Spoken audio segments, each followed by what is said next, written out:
Awesome. Well, thank you so much for meeting with me and talking a little bit about RYM. I'm joined by Khaleigh Laicher and Cydney Van Dyke.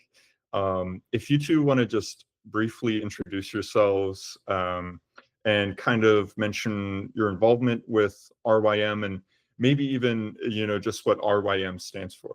Sure. So my name is Reverend Cydney Van Dyke. I'm the associate pastor at the First Congregational Church of Greenwich, where Khaleigh and I work together.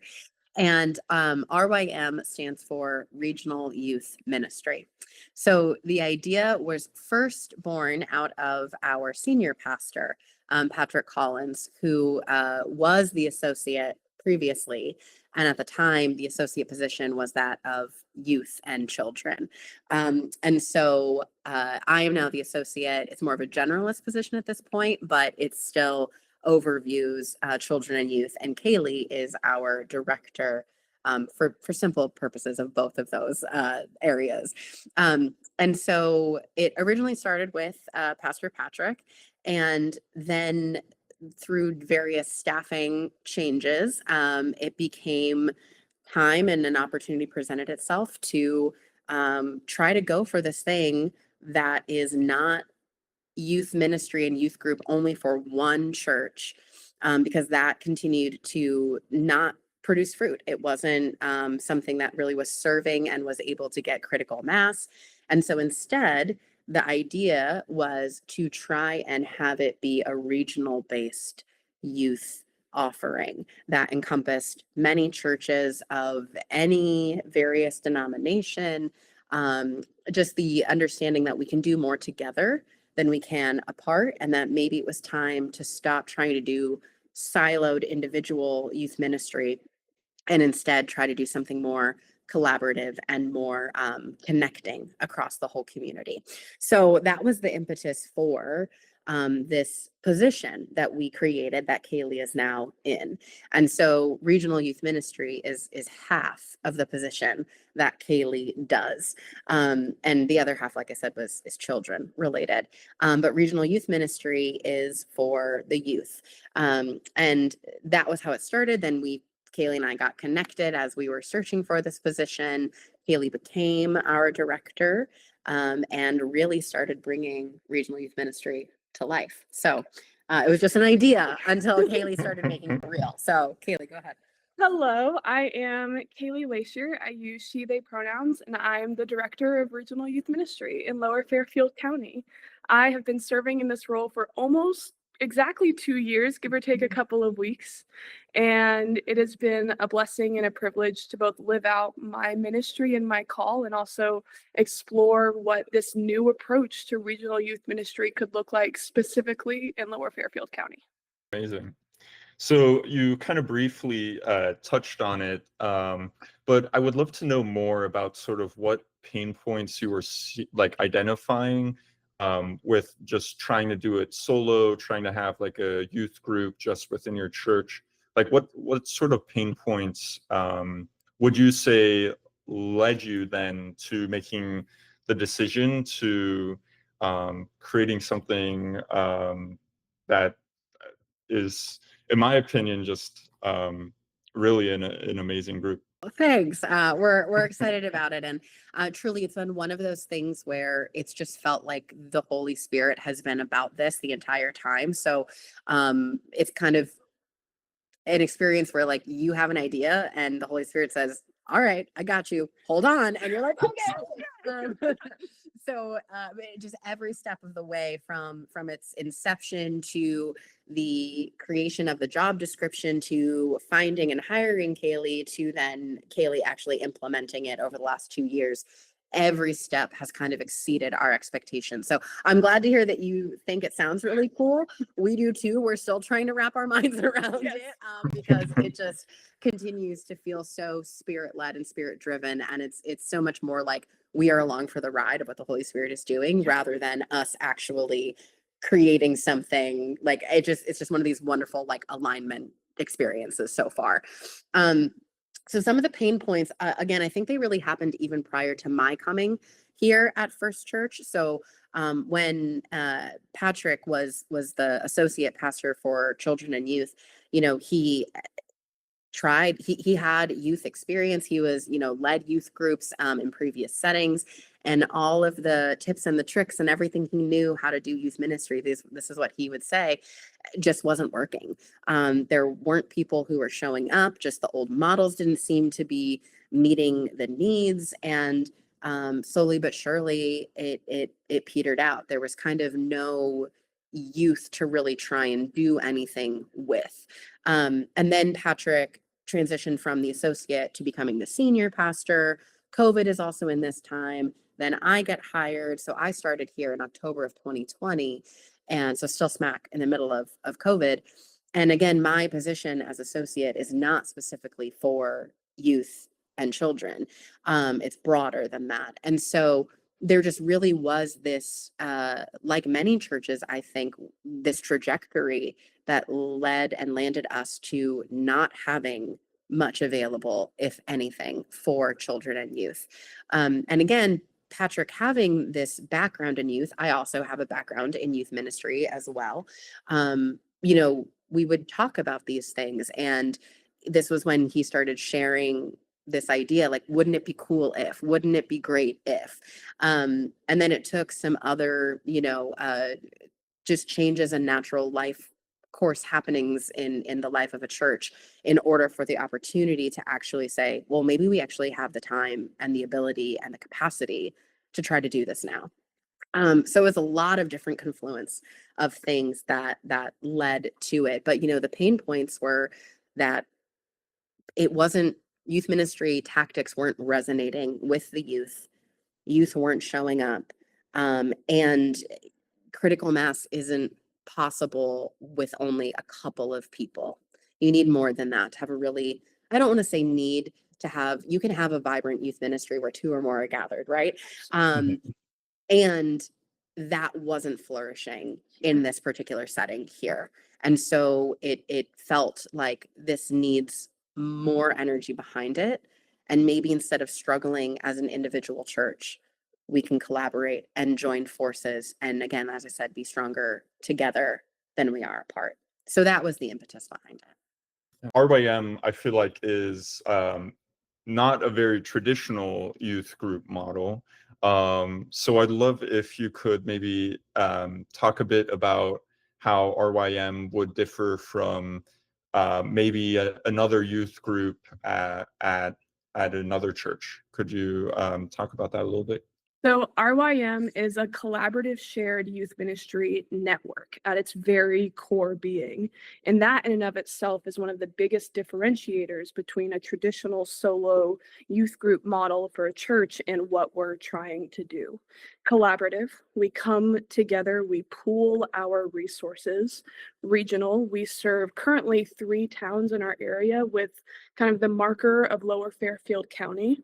Ministry intentionally done by and with God in a network that is designed to hear these voices, and also ideally, and maybe if Holy Spirit gives unto us, we can clearly envision this going beyond solely churches being a part of this work.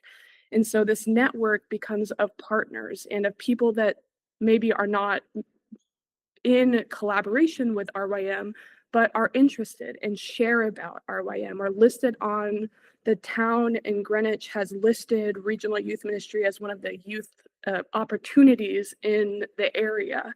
So this network really allows for us to kind of build our roots and let us to go deeper into the community. So the biggest thing that makes us really different is that we are multiple churches bringing together multiple kids for one shared purpose, which is collaboration, creativity, connection, fellowship, spirituality, relationships. And this is our core reason of gathering. We say that we are led by youth and for youth. So in everything that we do, it actually starts off with me and a pile of teenagers saying, hey, what do you actually want this ministry to be? Rather than I imposing my own ideas or saying, oh, this is what I think might work for you, we actually start at the youth. and we say, for us, that even goes season by season. What does this semester look like for you? And what kind of community, what kind of support, what kind of gatherings are you looking for in this time? And we take that as serious as stone, and we turn around, and that becomes our calendar for the entire coming year. Is that often, even the best intentioned and the most educated of us youth ministers, we don't know what's best for our youth, truthfully. And I will say that confidently. We do not know what's best for them. They know. They know. And we actually need to reverse the dynamic of which a youth leader plays in, I believe, is that my role is to be a support, a listener, a doer of action, and not someone that says this is what you have to do and this is what the church thinks you should do, so this is what I'm going to make happen. Because as many of us know, when it starts at, well, this is what the church thinks we should do, it hardly, especially in youth ministry today, has been a successful model that has been meaningful for the lives of our youth. So we are together bringing churches and organizations that say, hey, I've got some youth that need a different kind of ministry. What resources we have aren't serving our youth, and that's not a bad thing. It actually invites us to turn into our neighbor and say, hey, I've got a church van. What might a church van add to a collaborative youth ministry model? It allows me to run a shuttle service so that I can pick up these youth from various different towns and bring them all to youth groups together. And someone says, well, I'm not a very big church. Maybe 400 is a really big ask for my budget. And we say, thank you for your gift and thank you for your generosity, that 400 is 3 students going on a service trip right there in that. And this together allows us, again, to pool our resources, which is practical in the sense of it, but also allows for this community of these churches to flourish off of each other and what we each have to offer. I think one of some of like the currents underneath everything, all the structure, some of the currents and themes that have been really intentional are empowerment, right? Empowering the youth, saying, this is your space, this is for you. You get to own it. And along with that, theologically, the recognition that God has given them gifts and talents and skills just as they are. And so for them to be able, especially in this area, but I think generally speaking, youth all across the country are so used to being given opportunities to lead or to, take charge in something, whether it's sports or academia or different extracurriculars. And that is exceptionally so here where we serve in Greenwich, Connecticut. And at the same time, not every faith tradition and stream of Christianity has emboldened youth in that same way and given them the same opportunities of leadership or development, or said, hey, exactly as you are right now, you don't need to be perfect or 29 or 59. Exactly as you are right now deserves to be recognized, and you are a part of the church and what your voice matters.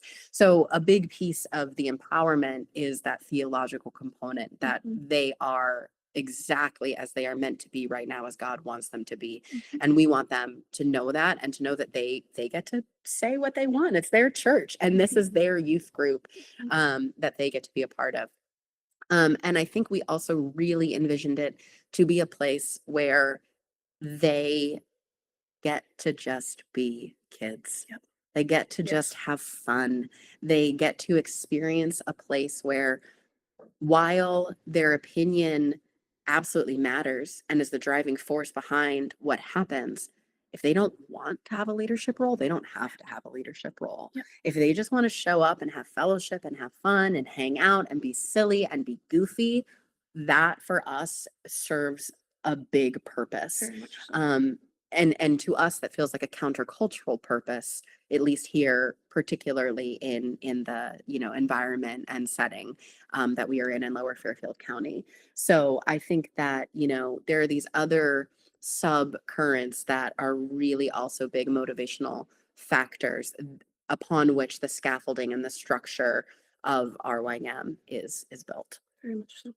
So tell me a little bit. You mentioned it briefly. So by empowering youth to kind of build their own calendar, what does the admin look like for that? How do you then go and implement that calendar and source those materials? And I know we had talked before, and you mentioned there being like 2 committees that work on that sort of stuff. So could you go a little bit more into detail about that?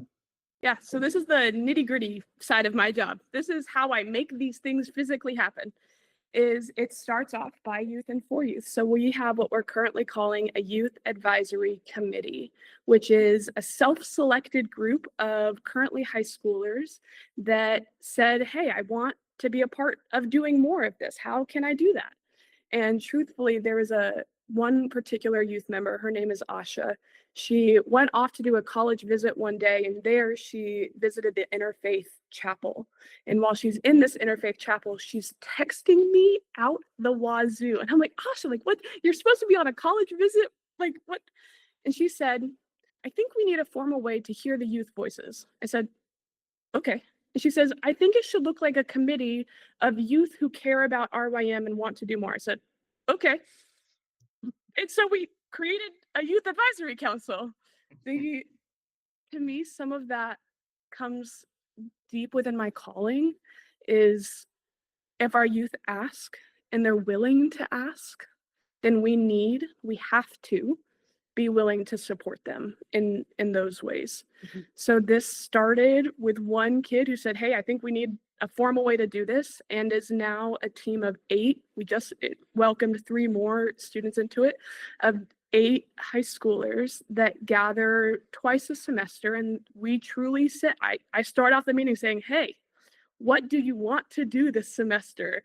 And their brains go running. And part of this is a dialogue that we actually keep regularly. Is I say, what are you thinking about? What do you want to do next? What would be cool? What's that one thing that you see on TikTok that you're like, oh, I want to do that at youth group? And then they bring it to this committee.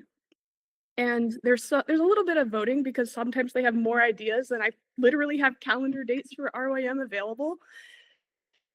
But that's how it starts, is truly with a team of youth that say, this is what we want to do. So then for me, that's taken to what we call the advisory committee. And we're working on fixing these names because I can't call them youth advice. I'm getting too confused. So our advisory committee, so you just watch me do it, is the collaborative side of our covenanted partners. So coming back to this collaborative model, the way that RYM is physically made possible is by the resourcing of multiple churches. One church, First Congregational Greenwich, pays for my salary. And Second Congregational, a church across town, offers my housing. There's various churches that offer programming funds and church vans and buildings and people to come volunteer. And all of these organizations, regardless of if they're churches or nonprofits, each have what we call an equitable seat on the advisory committee. So First Congregational Greenwich, Second Congregational Greenwich, North Stamford Community Church, United Congregational Church of Norwalk. Each of these are currently our 4 covenanted partners in RYM. And they have a laity seat and a clergy non-voting seat on our advisory council. So when I need a check more than $2,000 in the practical side, so I take this calendar, I say, hey, the youth want to do these things. First Congo, can I use your space on this day at this time? Hey, who can be my volunteer there for that day? Oh, I'm going to need some extra food because this is a food-based activity. Who can bring in a donation? So much of this is me facilitating these conversations and running the work side of it. So they work out and say, I can do this on this date and I can do this at this place. And I'm putting together a mass spreadsheet and putting together a calendar. And that's what goes on the website. That is our youth ministry. And for us, it's meant that the youth really do feel as if we are both listening and acting on what we say that we're going to do. We're backing up our words. And the fact that I want to go to the Connecticut Food Share in Wallingford. Okay, great. We're going to do that on November 12th at this place at this time, blah, blah, blah, blah, blah. and they see the cause and effect of their voice being heard in their youth group. The advisory committee is an incredible group of, ideally, the primary seats are actually laity. We designed it to not be a clergy or ideally a youth parent. The hope is that this ownership and autonomy comes from the body of each congregation and each nonprofit organization that works with us. So this person acts as a liaison, because I cannot be at 4 different churches on a single Sunday morning, and I have a church school job that I run. And so this role allows for both that voice of RYM to come within on a Sunday morning, and is a, hey, Grace, remember there's a youth group tonight. Text Khaleigh and vote for what dinner option you want. These kind of intricate ways that we are continuing to be broadened further than just my voice. I think that's incredibly important, especially for what will hopefully be a sustainable ministry in the long run, is that this should not only be ran by one person. And the youth know that, and these clergy and laity that I work with on the advisory council not only know, but they deeply believe in that. So these clergy in our group I kind of act as our sounding board. Hey, I'm trying to think about, I did this to Cydney the other day. I said, thinking about a murder mystery party. How do I do that in a way that maybe doesn't invoke murder mystery? How do I do that? And so I have this pool of experience and resources and people that care about the purpose of RYM and are incredible and care about me and the work that I'm doing, that I use as this kind of sounding board idea of, how do I do this or how do I do that? And so these two committees together are what makes the end product of what is RYM and the scheduling and admin side. Yeah, and we call them advisory for a reason, right? Mhm. Like, they are to give the advice. They are the sounding board, especially we'll call it for now the adult advisory committee. But just that, like Khaleigh said, that their purpose is multifold. It's to provide feedback and suggestions when asked to advise. It is also to support the work, so they're the first line of defense if more bodies are needed to keep safe church ratios going for an event that might be happening. They're also a marketing branch, right, to be telling people about RYM and kind of getting people in their own congregation excited about it. And then, to liaison with church leadership as well, to keep the church leadership of their own individual congregation apprised of necessary and pertinent, issues or matters related to regional youth ministry. Like, oh yeah, this mission trip is coming up, and like our kids are so excited, and we might need to help fundraise, whatever it might be.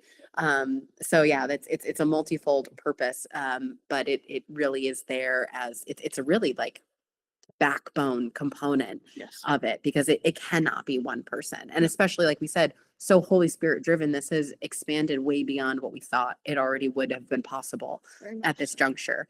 And so at the rate of growth that's happening, there's absolutely no way one person with only part-time hours are able to keep it sustained. So there has to be more buy-in from the other partners. And that's exactly how it's designed. This collaborative model, is intentionally designed so that way it is a resourcing of all these different things that are available to us. Yes, financially, but also time and talent and your skills, or just your opportunities, as Khaleigh mentioned, vans and spaces and bodies. So it's another way of the investment into the ministry offerings that is trying to be created and generated, while saying we have a stake in this. And part of the stake is not only what we're contributing to programmatically support it, but also this person who's like our representative on this advisory council, that's part of the investment as well. So from there, I run social medias and websites and texting services and newsletters and all the things that any normal youth leader does, or at least maybe I would think, is then sharing the word and marketing and photos. And actually, some of this has been fun this year. Our youth came to me and said, Khaleigh, you're a little too old to be running the Instagram. I was like, Ouch. I mean, Right. ouch, right? I'm like, okay. But one of the things that they asked is they said, well, could we help with social media? Youth takeover. And so they are. And they asked, and we do, and it seemed to flourish for us. You mentioned briefly this fostering this buy-in from congregations. Have you had any resistance to this new type of model? And I know, like, because you're not opening a theology textbook and you're having them read Bible scriptures.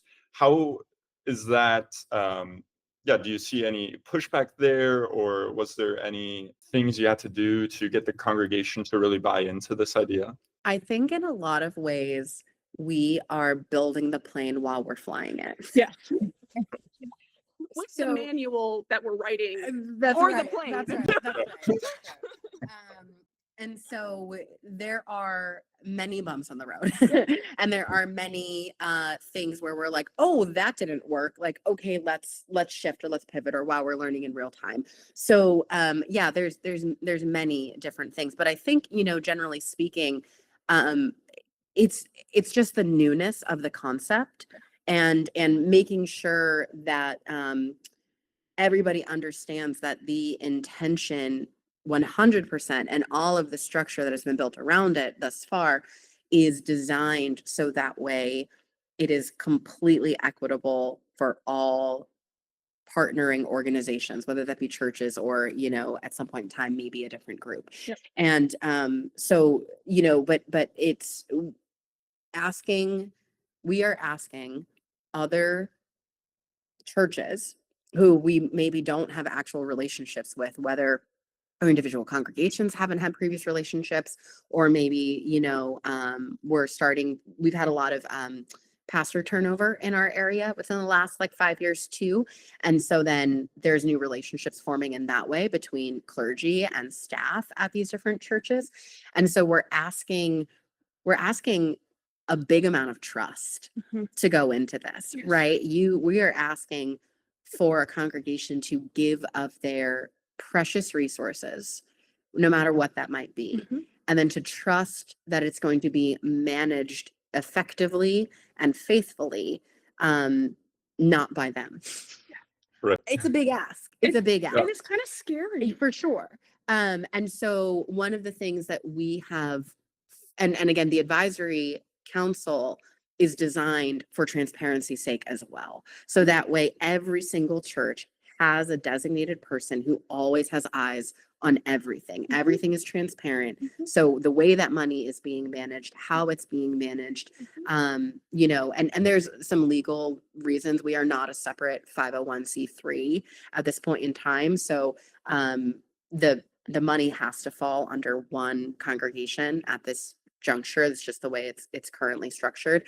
But we have all these checks and balances that are written in and built upon intentionally. And then again, the extra layer of oversight and transparency from the advisory committee or council. And so, we've created this whole structure that shows that the intention and the execution is going to be all above board. There's all these checks and balances, and to ensure that this is what you can expect. And not only that, but you have a part of it. It's not just something that is being told unto you. You have a role in all of this too. So I think that has been one of the biggest. It's not necessarily that we have come up against it too much with actual partners. It's just been the recognition of this is the ask. We're asking people to trust us with their precious resources. And this is a brand new thing that doesn't even have a model out there that people know about to say, oh, look at that as a guide. That's kind of it. We're creating it as it's going along, So it's just getting people to understand this is a new thing. It's going to be different. It's going to function in ways that youth ministry hasn't functioned before. But in a lot of ways, we're thinking of it like, if you give as a congregation, give a benevolence to a charitable organization, you're trusting that that charitable organization is going to use that money effectively and, faithfully as is intended for the purpose with which it was given. RYM is kind of exactly the same idea. And then on top of that, you basically get a seat at the board as a result too. Yeah. So that's kind of the way that we're trying to model it and have it work. But we recognize it's new. And so there's always going to be challenges with new. And part of that is we simply own it. Mm-hmm. We claim it as a part of our identity of who this regional youth ministry is, for the impact that it has had over the last 2 years. We say, in fact, because of this trust, we've been able to offer this fruit, and it has multiplied in incredible ways beyond us knowing or even dreaming of being at this point. So some of it now we have the ability to say, hey, look, we've done it a little bit. Now you can see that we started with 2 partners. Mm-hmm. In each year that we've been a youth group, we've grown in a partner, and this has just simply with experience allowed us to say, hey, now you can look at the baby is born. It's here. Now you can see it, which makes the telling of the story a big part of what I also feel is my role in when we welcome new partners and I'm talking and I'm giving sales pitches, is actually, what is the story? What's the narrative that our youth are receiving from this? And one thing that I love about working with the clergy that I have so far is they see it. That so truly, and we say this because we truly mean it, that God is abundantly a part of this work. And to simply grow in the ways that we have to all of the things. And Patty, I shared with you, even the way that I feel as if I heard about this role to me was incredibly Holy Spirit given. And so for us, it's just a part of who we are, and we don't walk away from it. We own that this is a new youth group. We're doing something new. It's blossoming. It's bringing kids together. And why don't you want to come be a part of it? Well, I'm sold. But I did want to ask you a bit too about like how you're measuring success. Are you using hard data? How are you going about measuring the success of this youth group, your impact in the community, and then how you're sharing that with your congregations and the community surrounding you? Very much so. So again, I'm going to use the word narrative, because I think for me, that has been the most impactful way to show the impact of the youth group. Is many times, and even as I started, various people would say, how many kids did you have at youth group last week? And I would say they had a wonderful time. They felt connected to each other. They joined in fellowship. They ate more food than I was prepared for them to. And they walked away feeling as if they had a place in their church. So I've got hard data like on a file in the back end somewhere that allows for me to kind of do some of the nerdy stuff of, what event really did work last time, but it's not what I use to share about RYM. In these various congregations, I'm often doing like a yearly report. This is what RYM has looked like this year. And you'll see me, most of my slideshow are quotes, are words that I said, oh, I got to write that down. And so I've got a running list in my phone, because I think the impact is the lives of the students that we are here with. In the same way that we said earlier, if 2 kids come to youth group and they walk away feeling heard, seen, loved, like 2 or 3 random adults took time out of their week to come and be with them, then that story to me tells more about the ministry that we are doing, the model that we are holding, than you might hear if I was to solely say we had 2 kids. Because that creates assumptions. And when I fill in that language, when I tell you the experiences that these youth are having, that's what you walk away with. That's what you walk away remembering. Not that there were 2 kids here and 15 over there, because truthfully, at an event of 15, it could, and I say this confidently, it could not be fantastic. Truthfully, every dynamic, and this is something, again, that I simply own, every single time our youth group comes together, it is a different configuration of our youth group. I have never had the exact same group of kids show up from one event to the next. And for many, especially the youth, that could be breaking if we didn't say it and own it and actually live into it. So you'll hear me do the really awkward, really funny, stupid, okay, everyone, what's your name? Tell me what school you go to at the beginning of every single youth group. Because we are never the same group, because we are always growing and someone's always bringing a friend. And that kid who maybe doesn't actually go to any of these churches, but saw us on social media, came this one time to check us out. And so this intention that we bring to it has been some of the deepest fruit that we've been able to bear. Yeah, absolutely. You know, hearing directly from the youth. I mean, again, I go back to some of those, what I called currents at the beginning that like flow underneath all of this. To hear the youth say that they feel empowered, they want to be a part of it. Can I take more leadership? What can we do more? How can I be more involved? That to me is a measurement of success. For them to say, I feel like it's inclusion, for them to say, I feel like I belong, I have a space here, you know, like for that group that is always changing to welcome these new people every single time, that is a measure of success for me. You know, for them to feel like they had fun, for them to say, I can't wait to come back, to reference the events again, to create inside jokes, to create relationships between one another, between Khaleigh, between other, you know, adult leaders who are present.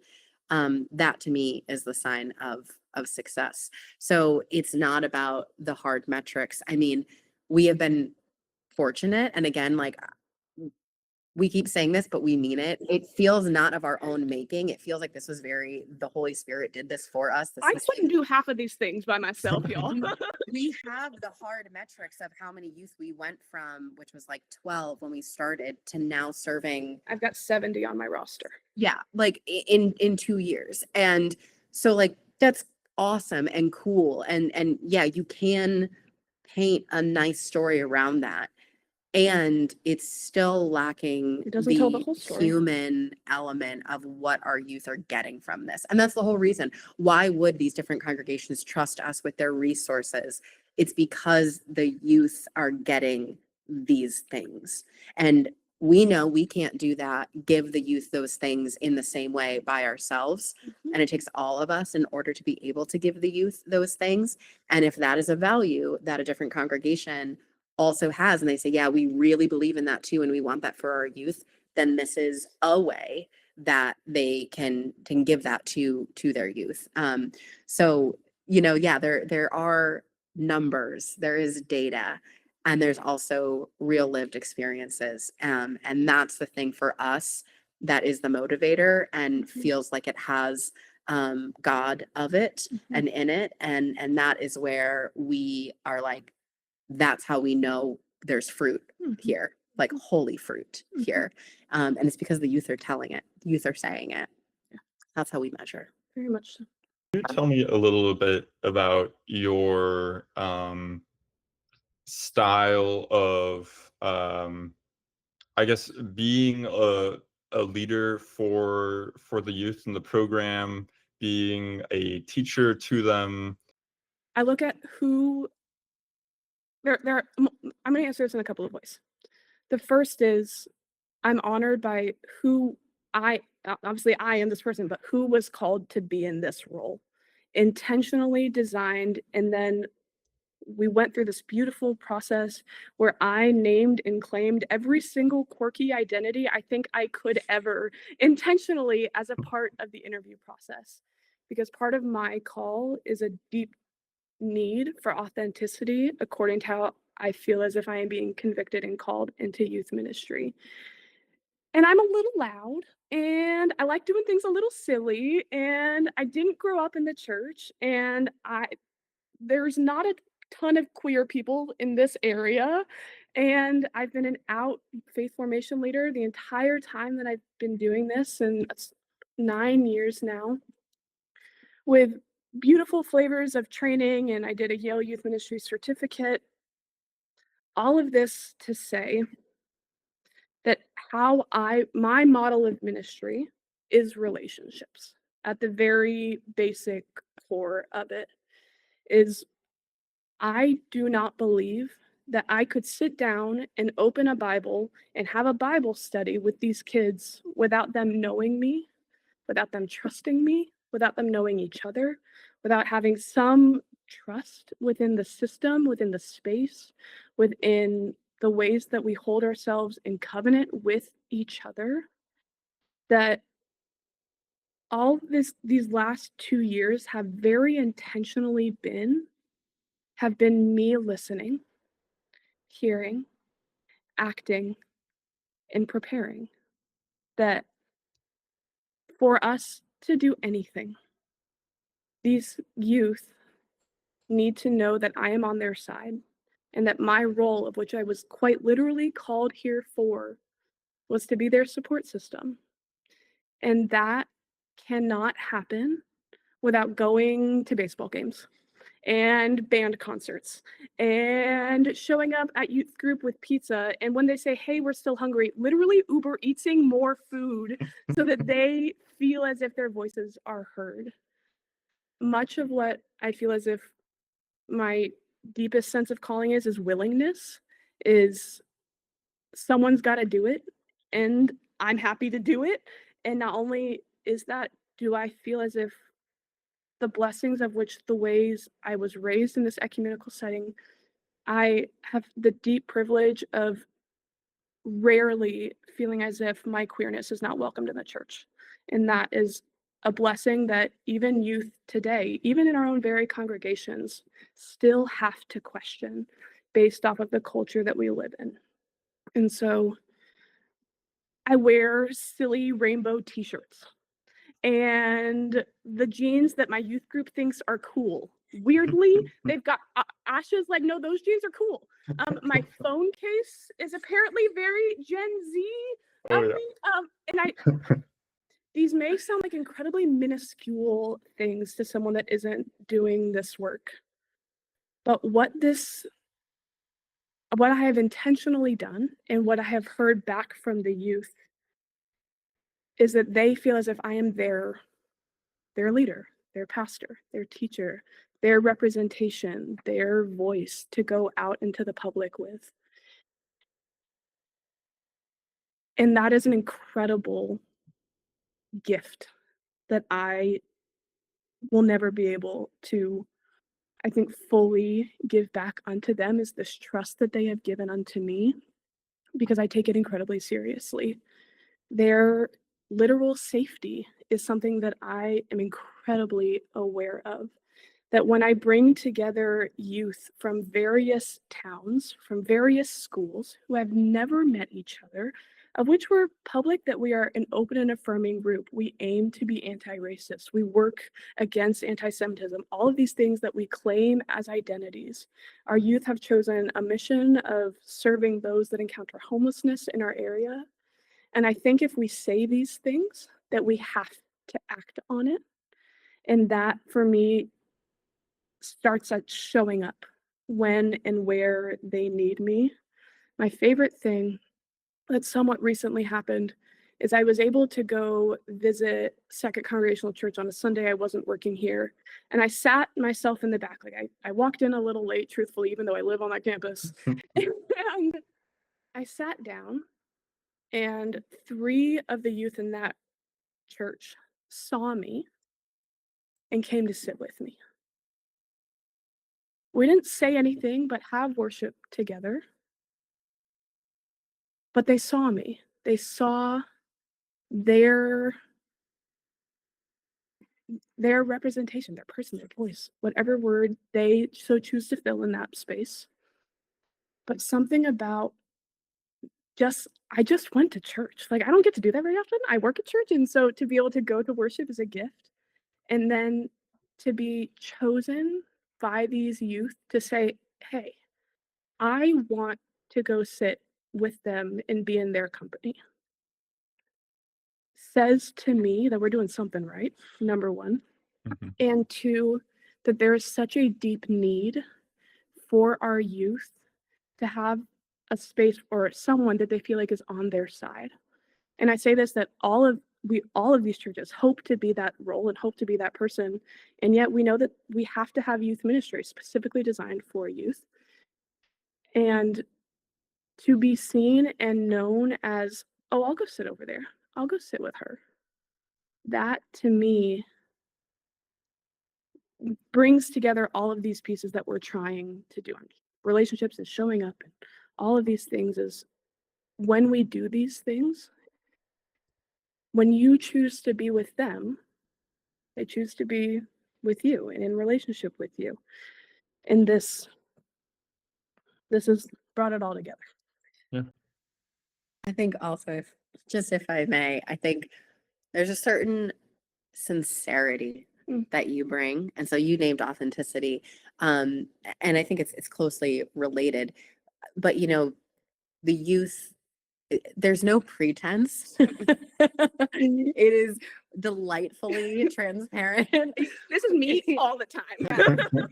And you love what you do so much. And that's why you take it so seriously, the parts that need to be taken so seriously, and then the parts that don't have to be taken so seriously, in fact, should not be taken so seriously. Yep. And the parts that can be really fun and silly and loud, but also know how to hold space for those who are quiet and who need a different entry point into relationship. Yeah. But all of it has this just there, you couldn't fake it if you tried. No. And I would fail. And so I think that's a big part of your style. That is why the youth respond to you, because it is authentic, it is genuine, it is real. It is that you feel in alignment with who you are and the work that you get to do. And that's such a beautiful thing. And it's creates an environment, it has an energy to it that is tangible. And I think you also named, the relationship aspect of it, but proximity. You want to be proximate to the youth. Yes. And I think that is not something all youth in every individual congregation experiences from others in their church. Yeah. And so I think one of the hopes of this is that,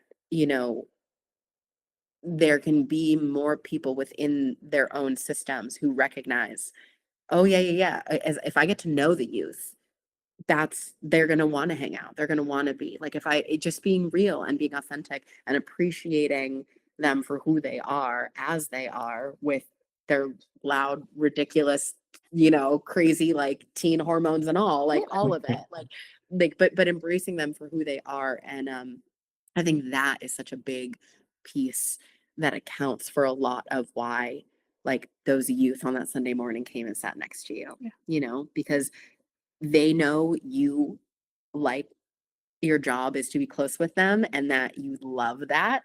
And they were like, cool, we want to be close with you too. Like, great, we're going to go sit with you then. Yeah. I regularly walk around going, I have the best job ever. All the time. All the time. Like, I don't say that as fluff. I literally, if before I got this job, I was to sit down and create my dream youth ministry position, it would be this. Like, all literally. And that, again, that's the whole God a part of it. And some of all of this, I have to do this.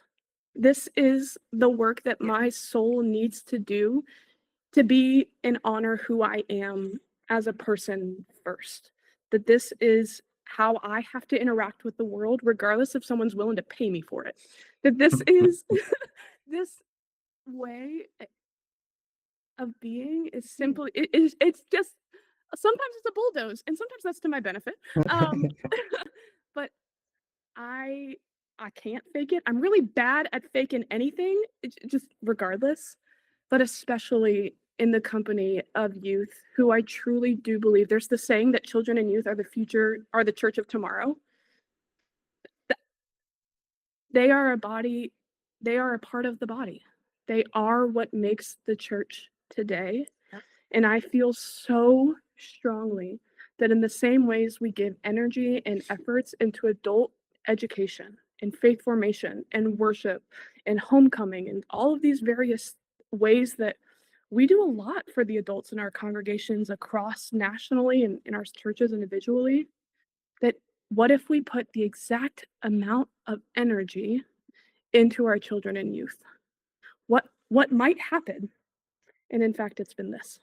So, let's say, I just watched this interview and I will so excited for this new way of doing youth ministry. Where's my starting point? I know you all are, like you're saying, you're still writing the manual. But any words of encouragement or advice for any church communities that want to adopt this new way of youth ministry? I think in the basics, and this is very much that in the same way we have to know our youth, we have to know our literal community and who is that church that is also a church that has similar beliefs to us that's 3 miles down the road. And then for Cydney and Patrick to say, hey, Max at Second Congregational Church, I've been thinking about this thing. There's a relationship that has to be a part of the building of this. And it's literally not possible without being in connection and communication and relationship with each other.